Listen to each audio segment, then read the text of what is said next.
Sí, nos queda todo para poder tomar nota. Sí, así no toman nota. En Sí.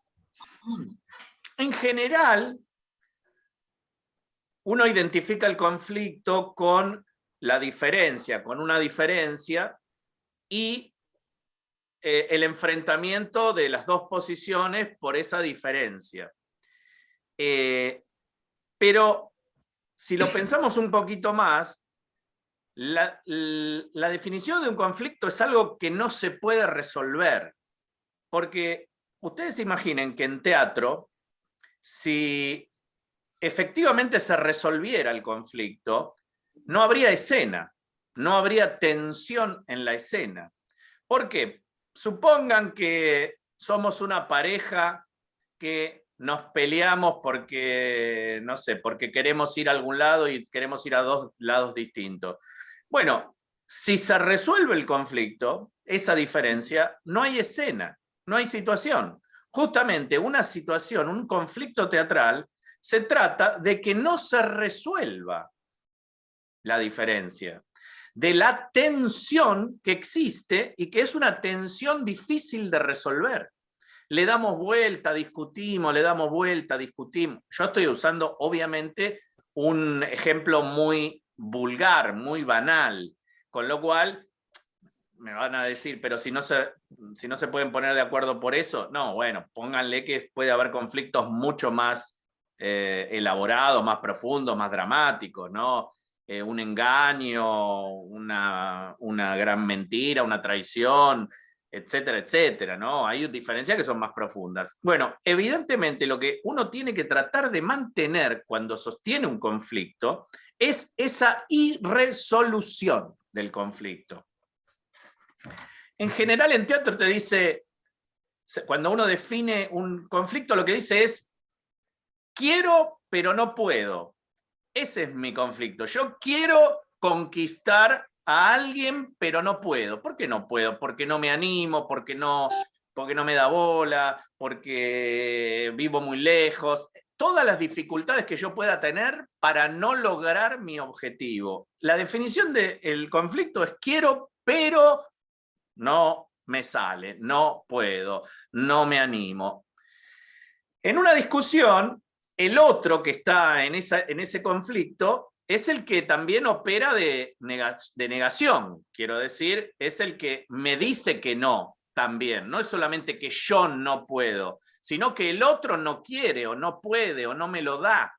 Entonces ahí tenemos dos tipos de conflictos, el conflicto conmigo mismo, con uno, y el conflicto con el otro. Por ejemplo, deseo proponerle algo al otro, deseo confesarle algo, deseo abandonarlo, deseo forzarlo, pero el otro no quiere. Entonces se me opone. Entonces mi deseo no se confirma, no lo puedo realizar. Esa indefinición es lo que sostiene una escena. No es una pelea el conflicto. La pelea forma parte del conflicto, es un momento del conflicto, pero inevitablemente, si alguno de los dos cede por completo y accede a la petición o al deseo del otro, se acaba la escena. Vamos a dos situaciones muy sencillas. La cuestión sexual y la cuestión de violencia son dos aspectos que en el teatro habitualmente no pueden llegar a su límite, porque entre actores no se puede llegar al hiperrealismo del sexo, ni se puede llegar al hiperrealismo de la violencia. Entonces, si yo quisiera algo con otro en una escena y ese otro me lo permite, inevitablemente no hay conflicto. Supongan que estamos peleando y yo me desbordo violentamente y le empiezo a pegar y lo reviento, se acabó la escena. Supongan que yo quiero tener un avance sexual, erótico con el otro, y el otro no se resiste, se acabó la escena. Entonces, lo que tienen que entender es que cuando estamos trabajando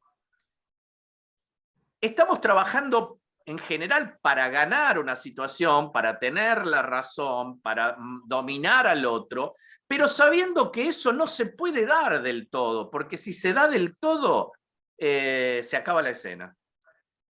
¿Se entiende lo que estoy diciendo, no? ¿Qué quiero decir con esto? Que en alguna medida ustedes ya lo están haciendo, pero lo tienen que tener aún más consciente de que si por algún motivo la balanza de esa indefinición se desbalancea a mi favor y el otro me dice que sí y yo voy a poder hacer lo que quiero, tengo que ser yo mismo el que pare la mano, el que retroceda, el que me la banque, el que equilibre nuevamente para que haya una tensión permanente. Yo tengo una definición que es un poco enroscada, pero digo que el conflicto es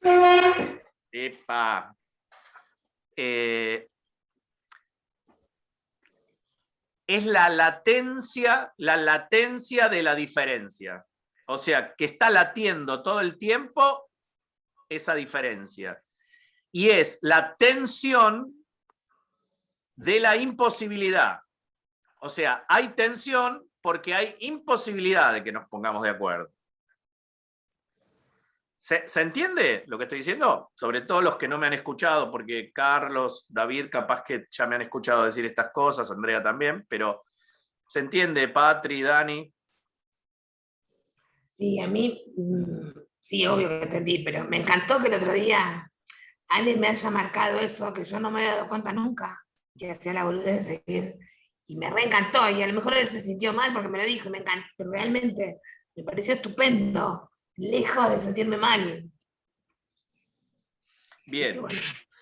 Después, ahora eso es para tener en cuenta. Después, los conflictos en general tienen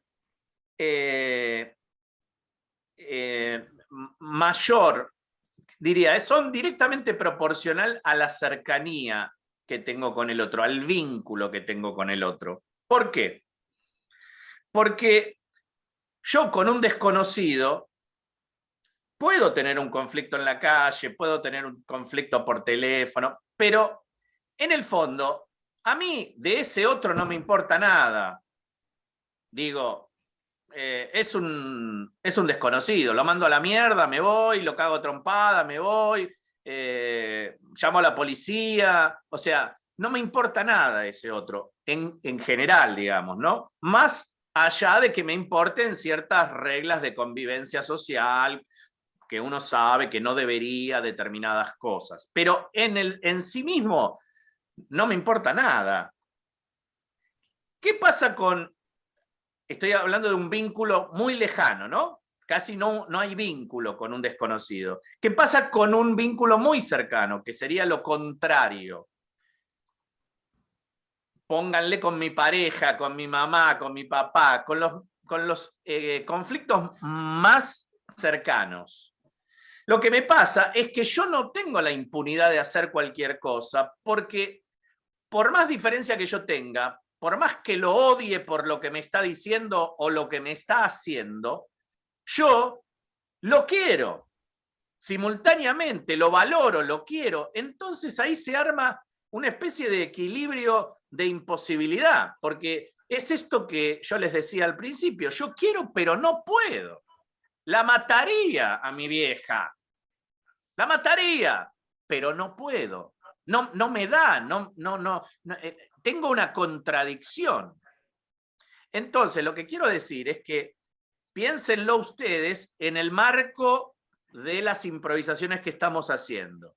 Supongan que son, no sé, las dos parejas que están en el psicólogo que los atiende por diferencias matrimoniales. Yo puedo decir todo lo que quiero sobre mi pareja, pero sé que no lo odio, que lo odio por momentos, lo quiero por momentos. Entonces tengo que equilibrar también mi interés por ganar una discusión o por tener la razón. ¿Qué quiero decir con esto? Que muchas veces nos enfrascamos en las discusiones en tratar de tener siempre la razón. Que es un poco lo que yo les digo a veces en las improvisaciones donde se pelean. Si hacemos esto, la escena tampoco evoluciona, tampoco crece, nos quedamos siempre discutiendo quién tiene la razón, quién la tiene más larga, quién es más lindo, quién tiene más plata, quién tiene más. Y en realidad, lo que estaba tratando de decir es que cuando hay un vínculo muy cercano, no importa tanto quién tiene la razón o quién tiene más, porque hay una fuerza contraria, que es el afecto, que es el cariño, que es el que me hace bajar un cambio, tratar de comprender, darle la razón al otro. O sea, esto lo digo porque a veces hay situaciones en las que son desconocidos o hay situaciones en las que son demasiado cercanos, muy cercanos. Entonces, no es lo mismo un conflicto de una naturaleza que de la otra. Hay que saberlo regular. Lo que yo estoy planteando en un punto es que mientras yo estoy haciendo una improvisación, tengo que tener en cuenta algunas cuestiones de la situación. Por ejemplo, los vínculos. Por ejemplo, la cercanía, la profundidad del vínculo. Yo los tengo más o menos diferenciados en tres, digamos. Son vínculos lejanos, vínculos muy cercanos o vínculos intermedios. Los muy cercanos son los familiares, los amorosos, los amistosos. Los más o menos cercanos son vínculos profesionales, por ejemplo, puede ser un profesor, no sé, un compañero de trabajo, no sé, un vecino. Esos son vínculos medianamente cercanos, ¿no? Y después los vínculos lejanos son efectivamente los desconocidos. Bueno, nada, contextos con los que nos encontramos en los lejanos son la calle, el bar, el baile, la academia. Los más intermedios son un empleador, un cura, un médico, un abogado, un psicólogo. Y los cercanos son la familia, el padre, la madre, los abuelos, ¿no? Bien. Lo que estoy planteando, aunque sea esquemáticamente, es que depende la circunstancia en la que estemos y depende quién sea el otro, es como yo puedo manejar la discusión, como puedo llevar adelante el conflicto, digamos. Y después, por último, diría que suponiendo que un conflicto está en una línea esquemáticamente, donde acá está el amor total y acá el odio total, es muy posible que un conflicto se arme en el medio y que por momentos a mí me pase que me voy hacia el odio, porque no lo soporto más, pero el otro me da ciertos argumentos, excusas, justificaciones, y entonces yo empiezo a aflojar, me reconcilio un poco, y entonces me voy un poco para el otro lado y lo quiero, qué sé yo, pero cuando lo quiero demasiado me doy cuenta y me acuerdo que lo que me hizo me rompió las bolas, y entonces me empiezo a enojar de vuelta, y entonces empiezo a encontrar motivos para reclamar, etcétera, etcétera. Entonces, lo que quiero decir es que una situación, para que se mantenga en tensión, tiene que estar discurriendo un poco de un lado para el otro todo el tiempo, sin llegar ni a un extremo ni al otro. Porque si llegamos al odio total, lo mato, me voy, me separo, etcétera, etcétera. Y si llegamos al amor total, cosa que puede pasar, sencillamente lo perdono, me quiero ir a vivir con él. O sea, nunca tiene que llegar a ninguno de los dos extremos. La situación de conflicto tiene que ir y venir de un lado para el otro. Ese es Se corta. Se corta, nos vamos, chao. Se corta.